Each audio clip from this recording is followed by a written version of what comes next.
Okay. Well, thanks everyone for joining us this afternoon to listen to Keely Cashman talk about overcoming injuries and grit. And she's a current US ski team member, and she is I think she really did well this winter right off the bat. And I was lucky enough to meet her at the American Downhiller Camp earlier this year. And it was really fun to get to know her and see her work with the kids and share her knowledge and experience and her path with the next generation of skiers like all of you. First of all, we're just going to show, I was talking to Keely earlier today and I was like, hey, would you send me a video that you're super proud of from this season? And this one's pretty cool. This is a pretty sweet picture of Keely too. There she is laying it over. We talked about this today, putting pressure on the outside ski. Look at that bend. Look at those angles. Woo! Nice. Anyway, Keely said she was super proud of this run. This is from Val d'Isère, France. This is a Super G, super technical track. And she went from outside of the 30 into the 30, and let's watch her run.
In the 10th place for Keely Cashman.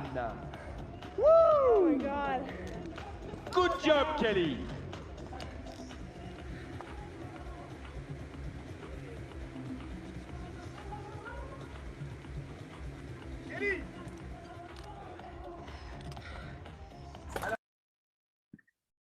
All right, pretty impressive.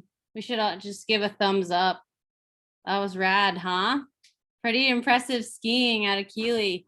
So she's a rising star on the US ski team, and we're super fortunate to have her speak with us today. I don't know if you have all had any injuries or you've had maybe a bad race where you had to overcome it, but Keely's going to talk to us all about that today, and we're super excited for her to share her knowledge and experience. So Keely, I'm going to let you take it away right now. And afterwards, we're going to have a question and answer after she talks. So hopefully you've prepared some fun questions for her and you can really pick her brain on everything ski racing. Oh. Okay. Hi, guys. Thanks for having me. I'm super excited to be here. I'll just start by kind of talking about my path and kind of how I made it to the US ski team. I'm from a very small town in California called Strawberry. It's super small. There's like 86 people there. We do have a small ski resort as well. I grew up racing there. My dad coached my brothers and I, and we eventually moved to Squaw Valley. I raced there for a few years, and when I was 14, I started training with the national training group. And when I was 16, I made the US ski team, which was a huge goal of mine since I was your guys' age. I've always wanted to be a professional skier. That's always been my goal.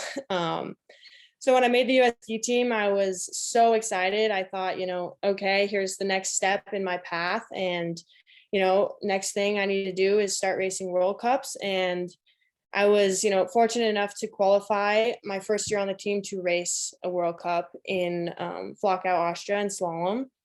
And it felt like I was kind of making these steps in the right direction of where I was supposed to be going. But I quickly learned that success in ski racing is not a straight line. It's a roller coaster. It goes up and down and all around. So I raced my first World Cup and I didn't do great. I didn't finish. And then after that, I kind of struggled to race and to compete in Europe. It's a whole different beast over there. It's a lot more intense. The fields are a lot deeper. And I kind of had to develop this grit that we're talking about. It's something I maybe didn't have at your guys' age, but I think I developed it over time. The more I was exposed to racing in Europe, to racing, at a higher level. And I think a lot of my teammates can attest to that as well. We all kind of have different backgrounds. We've taken different paths to get where we are. There's a few girls on my team, Nina, Ryan, and AJ Hurt, who, they kind of struggled to break onto the World Cup circuit. And now they've had great success. But, talking to Nina, she struggled to race on the World Cup. And it's something that I'm still working on.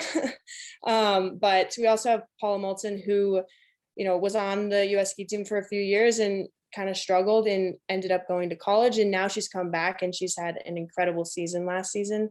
So I think it's important for you guys to know that there's not one path you can take to have success in ski racing. There's many different directions you can go and still have success. And I think that's really important for you guys to know, especially. For me, it took me many years to figure out my sort of mental approach to racing, especially in Europe. I struggled on race day to kind of have that, aggressive race mentality. I maybe lacked some confidence in myself. And that was something I really had to kind of take a step back. About, I would say, a year ago, I kind of readjusted my mental approach to racing and kind of also not only that, but took races where maybe I didn't have the best results. And instead of kind of thinking about that for days and days, I would think about it just that day and I would try and learn from it. I would think about, what could I have done to have had a better race, or what could I have done to prepare more for this race, and try and learn from that instead of looking at, I just skied badly. I don't think that's a good approach. And it takes a lot to do that. But if you can figure that out, then it's going to be huge for you guys. I think this year, that's very true for me. My year started off a little rough. I actually got COVID in the fall, just before Solden, and I was unable to fly to Solden to kind of train before the opening GS race. And so I got there a little late, just 2 weeks before the race. And so I didn't really have the preparation going into that race that I thought I would have. And so it was really hard to kind of push myself and be confident in my skiing. And I didn't have a good race. I didn't finish. My teammates did really well, so that was awesome. But it was kind of hard to look forward to the rest of the season and not have a negative mindset. But that's something that you kind of have to figure that one out, because just because your season starts off with a poor race or a bad run, it doesn't dictate the rest of your season. And that was very true for me, because then a few weeks later, I was able to train more and I had my best results that I've ever had. I scored my first points in Val d'Isere. And that race itself was very mentally challenging, because it was my first speed races in Europe, which I had no idea what to expect. In the first downhill race, there was a ton of injuries. I start farther in the back because I haven't been racing as long as some other girls, and we get to watch the top girls race before we go up for our runs. And unfortunately, in this race, a lot of the girls in the top 15 ended up crashing. And I'm sitting at the bottom watching this thinking, I have to go up there and I have to put myself in that position. And that's a tough thing to do. That's a tough thing to think about. But kind of the approach that I took into it was, thinking more about controlling what I can and letting the rest go. And I think that's a big thing in ski racing because there's so many variables in the sport. You know, there's so many things that you can't control. And if you focus on those things, if you let them dictate, you know, how you're going to ski, then it's not going to go well for you. So this day in Val d'Isere, I really had to focus on what I was working on, the line I was going to take, and not thinking about, you know, what other girls were doing or what the snow was doing, because I can't control any of that. And so that day I was able to kind of switch my mentality and have, you know, score my first points in a World Cup. And that was really big for me because I definitely have struggled in the past mentally racing and kind of, you know, being kind of dictated by what's happening around me instead of, you know, doing what I know I can do. And that was also big for me because, you know, my opening race of the year wasn't the result I wanted. So to kind of switch that around and start to have good results was really big for my mentality. Of course, as I said, ski racing is a roller coaster. So, you know, at the highest of the highs of scoring my first points and having a personal best, you know, the next day and the next day. And then 2 weeks later, I ended up crashing while training in Germany in Garmisch. I was training Super G and had a pretty gnarly crash. I was knocked unconscious and helicoptered to a close hospital. And that was the first time I've ever been injured. And that was a new thing for me. My whole life, my whole ski career, I played soccer, I played other sports, and I've never been injured. And so, you know, it was shocking to me because I just come off the best results of my career so far. And then, you know, 2 weeks later, I crash and I'm out for the rest of the season. And so, you know, I wasn't sure how to react at first because, you know, I had some weird injuries. I had some nerve issues in my foot and I couldn't move my foot, which was pretty scary. But I sort of realized that what I do now, how I kind of approach my rehab and getting back is going to kind of propel me forward and kind of dictate how next season goes and how prepared I'll be for that. And so I went home, I flew home from Europe and I missed out on world champs, which was a bit of a bummer for me. It happens every 2 years. And to qualify it this year for me was like kind of a shock. And then, you know, to be at home sitting on the couch while everyone else is racing was definitely super tough. And that's where I kind of thought more about, you know, the mental side of the sport. And I personally think that, you know, you can be super strong and be a great skier, but if you can't figure it out mentally, then you're not going anywhere. Ski racing, I think, is like 80% mental, 80% how you can perform on race day. And for me, that's taken a few years and it takes a while, but you have to have that grit. You know, it's a brutal sport. It will, you know, it will lift you up super high. And as I experienced this year, it will, you know, beat you down a lot. But I think for me, getting injured, obviously no one wants to be injured, but injuries are part of the sport. It does happen. It happens to most people. And for me, I always knew kind of that I would get injured just because, you know, it happens so often. I just didn't know when that would happen. And so when it did happen this year, it was obviously, like I said, a new feeling for me. I've never not been able to ski. I've always had skiing. Nothing's ever held me from not skiing. So having something that I love so much taken away from me, I think made me realize how much I wanted it, how much I want to win. I think it's motivated me more, actually, more so than I was before. And it's definitely helped me develop more grit. It's toughened me up a little bit. I think, you know, you have to be tough to be a ski racer because it's tough out there. But I was able to come back from my injury and get back on snow this spring with my teammates in Squaw and Mammoth. And I was a little nervous for that because, you know, I've never come back on snow after being injured. And it's really a new feeling. Your body, you know, is still healing and you're not sure how it's going to react. And I had a pretty bad head injury. So, you know, I wasn't sure how, you know, my body was going to kind of function. Luckily everything went well and I was able to kind of ski well in the spring. But I didn't train speed until I got to Mammoth a few weeks later. And that was a whole nother mountain to kind of tackle because I was coming back into the same setting, the same atmosphere where I crashed and hurt myself so badly. And so I had to kind of reset my mind and go back and, kind of think about how I was going to approach this, how I was going to be in the start gate, and not think about, I don't want to crash, or I'm a little bit scared. And it's okay to be scared, but you have to be confident. I always say that confident skiing is safe skiing. And if you're skiing confidently, you're going to be in the front of your boot, in the front of your ski, and you're going to be in control. And that's ultimately going to be the safest route. So for me, kind of getting back into speed and getting back into training after my injury, I really had to like narrow my focus onto what I was working on and try and focus on, what I could control, and everything that was out of my control, I didn't think about it. And I would really stress to you guys to try to do the same. I know it can be really hard. There's so many things that are going on, and you don't want to fall, you don't want to crash, but I don't think anyone crashes on purpose, I'm pretty sure. So you can't control that. So think about what you're working on. That's really helped me a lot. Kind of getting back into speed and getting back into training. Another thing that I think about, kind of if I'm nervous for a race, or if I've had a few bad races in a row and I'm kind of feeling down, is, preparing as much as I can for the next races.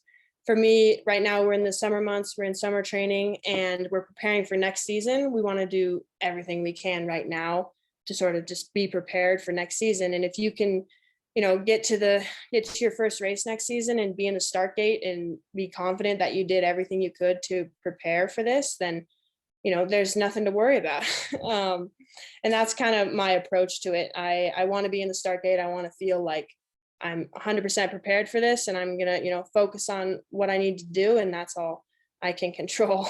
So yeah, I think going back to the kind of how brutal ski racing is, the highs and lows, it's really, really tough mentally to kind of come back from that. I was recently in Mammoth and Keely was there. I did fall again, kind of hurt my face, scraped my face up a little bit, but it was scary because it was my first crash since my bad crash in January. And so it was a little scary, but it was kind of just another reminder that crashes happen. It's part of the sport. Injuries happen. I mean, you look at the best skiers in the world. I mean, Lindsey Vonn was plagued with injuries and she's come back from them all. And I think that's pretty commendable. Definitely someone I look up to for that. But you guys are super young. You have your whole careers ahead of you, and you're in Hood, which is awesome. I remember when I was your guys' age, I love going to Hood. I love hanging out there. It was super fun, and not everyone gets to ski in the summer, so take advantage of it and have fun. Work hard. Working hard is cool. It's cool to work hard. Yes, very cool. But that's all I have. If you guys want to have any questions. Awesome. Thank you so much, Keely. So much wisdom. Such a young age. Hey, ladies, so let's do it like this. If you have a question, just raise your hand in your Zoom box, and then there you go. And then we can start answering questions. All right, we will start with the Halverson crew. Why don't you unmute yourself? So how hard was it to train after you recovered from your fall? And did you have to work 10 times harder than everybody else to catch up again? Good question. It was definitely hard for me to sort of come back from my injury, especially when I was training Super G and downhill, because that's what I was doing when I crashed. So I think mentally for me, it was a bit of a challenge, but I started super slow. I'd start training with my pants on, taking things really slow and sort of working back into it until I got confident. Once I was feeling more confident, then I, took my clothes off and hucked myself down the hill. But for me, it's all about kind of having a narrow focus when you're training, not trying to focus, maybe you're working on level shoulders or pushing on the outside ski, thinking about that and thinking about that sort of, as much as you can, so that other thoughts maybe about crashing or sort of what could go wrong don't get in your head. That works really well for me. That also works for me on race day. You know, I know you can get nervous sometimes on race day, and that can get the best of you. So for me, you know, just thinking objectively, thinking about what I'm working on, just basic fundamentals usually works for me. I wouldn't say I had to work twice as hard as everyone else. I did miss a lot of the season, but you know, we're all kind of in the same boat as far as spring training. It's more to just kind of get some laps in, and then we take all the summer off. So no, I think my teammates are mostly there. They're just supporting me. We have a great team atmosphere, so it's super good. All right. The Fazios, you have a question? We still have questions. Still have a question. Oh, sorry. We'll go back to Halverson. Okay. I have a question too. When did you start? Like, what age? I started racing when I was 5. My parents put me on skis when I was very young. I think right when I started walking, or before I could walk, they tried shoving me in ski boots. But I've been racing ever since I was 5. Okay, and then I was wondering, like, was the transition to like World Cup like races hard?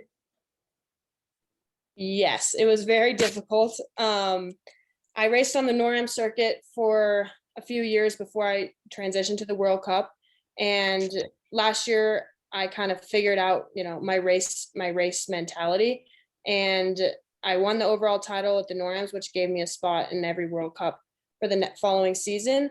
And so to break onto that and to be racing every World Cup race is a different beast. I mean, the hills are a lot steeper, the snow is a lot harder, the competition is a lot more fierce. So, and also to kind of feel like you belong there. I mean, you're coming from racing in the US to racing in Europe, and it takes a while, it takes a minute, but eventually you kind of realize that you're just skiing, and skiing doesn't change really, but it takes a while to figure that out. All right.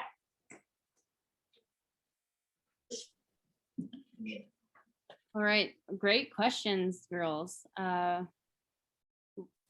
Fazios, you had your hand up. Reagan? Um, what pushed you to be like today? Like how, like what? Yeah. Sorry, could you say that one more time? Yeah. What pushed you to be where you are today? Well, I think ever since I was your guys' age, I always wanted to be a professional skier. I don't really remember a time where it wasn't what I wanted to do.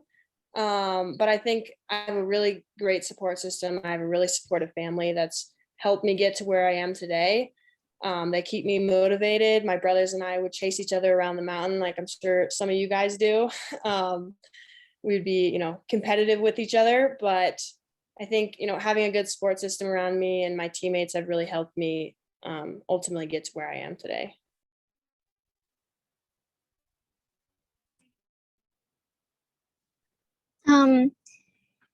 So how did your teammates help? So how did your teammates help you, like, motivate you a lot? So my teammates and I grew up kind of racing with 2 of my teammates, so we've known each other for a long time. But we have a really good team atmosphere right now. I kind of race tech and speed, so I go back and forth between the 2 teams. But both teams, we push each other. We push each other in the gym, on and off the hill, and we're super supportive. We're always rooting for each other to do well. So, you know, in Val d'Isere, when I had my good results, my teammate Breezy was also 3rd. And so, you know, we built off each other, especially this season, not only on the women's side, but on the men's side as well. The US was able to have great results across the board. And I think we were all able to kind of build off of that. You know, one person does well, you see them do well, and you think, okay, I can do that.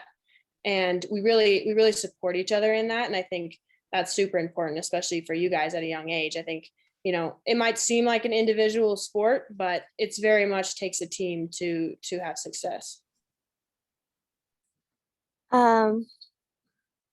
When did you start to crosswalk?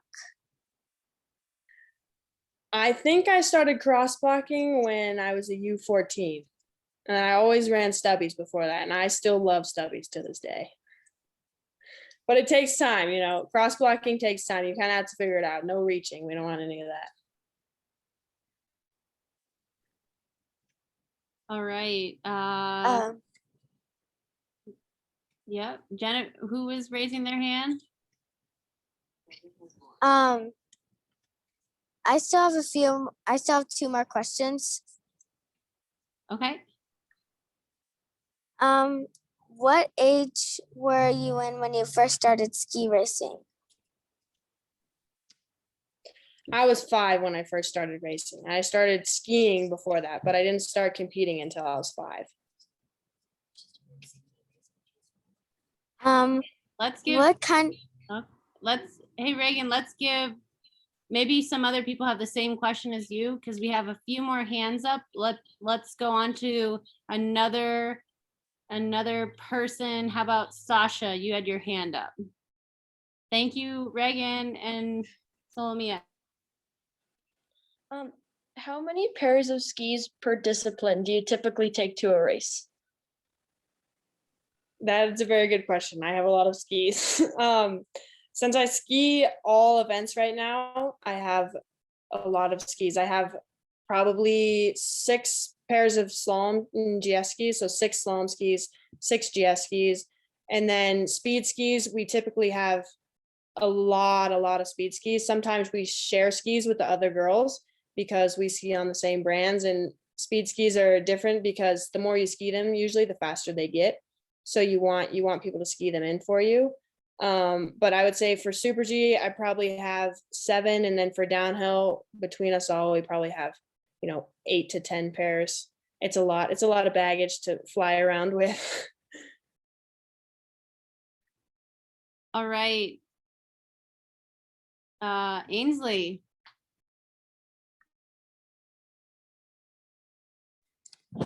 How long was your longest recovery? So I've only had 1 injury so far, but I was injured this January. So January 4th, I think it was. And I was able to get back on snow at the beginning of April. So it was a few months recovery, but I was pretty lucky actually. It could have been a lot worse. So I feel pretty grateful that it wasn't longer than it could have been. Great questions. How about Genevieve? You have a question.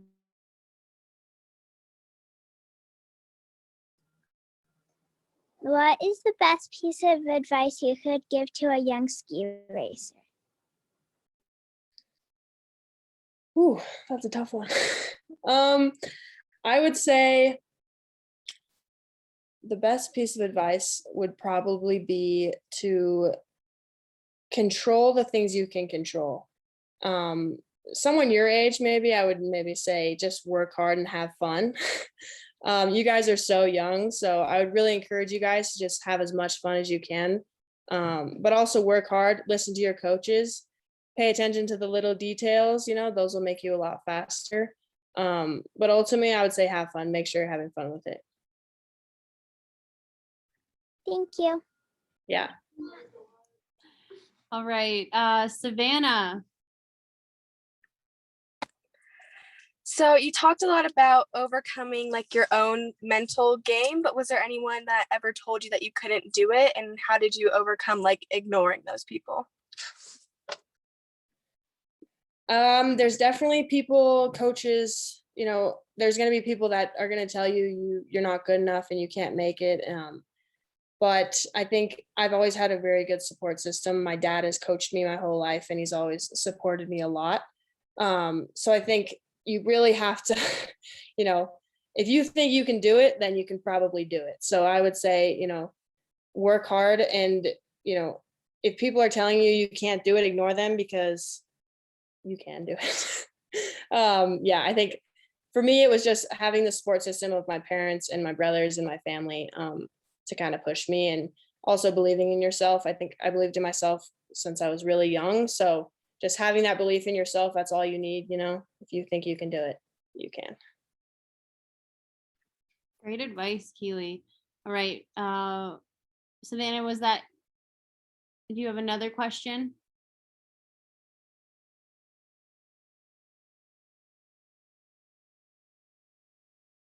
Okay, we'll go on to the last question with Mila and Michaela. Just me actually. Do you find racing stressful or fun or like both?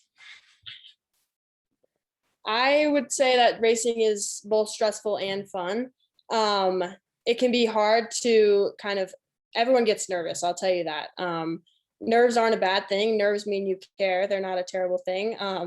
But if you can push them away and think about, how well you can ski, then I think it's going to be, you're going to have a good race day. I think when I was your guys' age, I was a little better at racing. The older I got, the more I started thinking about everything that could go wrong or, all the external things. But, race day should be fun. So try to make it fun. It's not all about the results. So just have fun. Thank you. All right, and one more question, Keely, from Allie. Allie, go for it.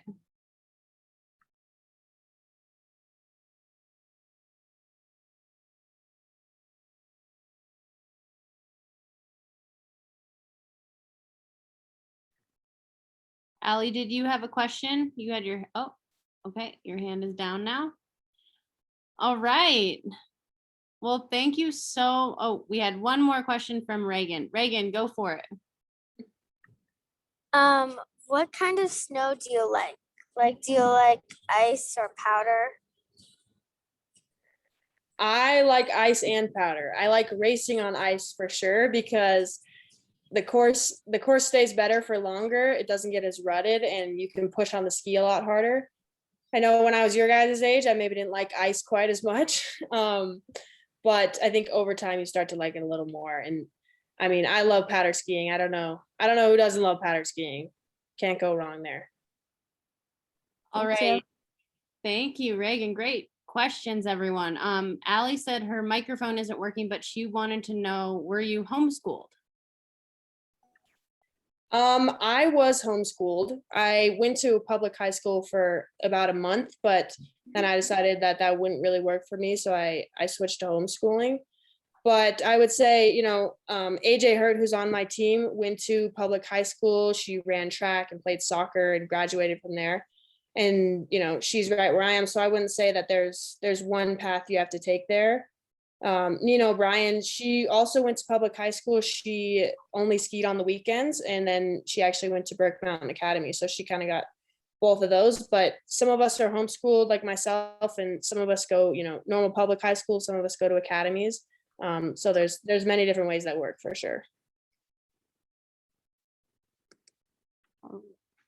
Thank you so much. All right, everyone in the chat box, I have put Keely Cashman's Instagram handle. If you have Instagram, you can follow her on there. You can follow her season next year and cheer her on.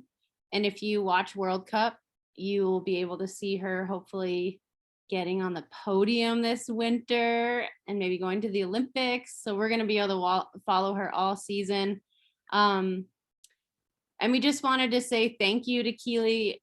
And as you kind of leave the meeting, I would love it if you all said thank you. She took a lot of time today and answered your very thoughtful questions. And maybe even someday you'll come coach for us at Keely's camp. All right. Thank you, everyone, for coming. Thank you, Keely, and crush it this winter. We're all cheering for you here. Thanks, guys. Thanks for having me. Thank you. Thank you. Thank you. Thank you. Thank you. Thank you.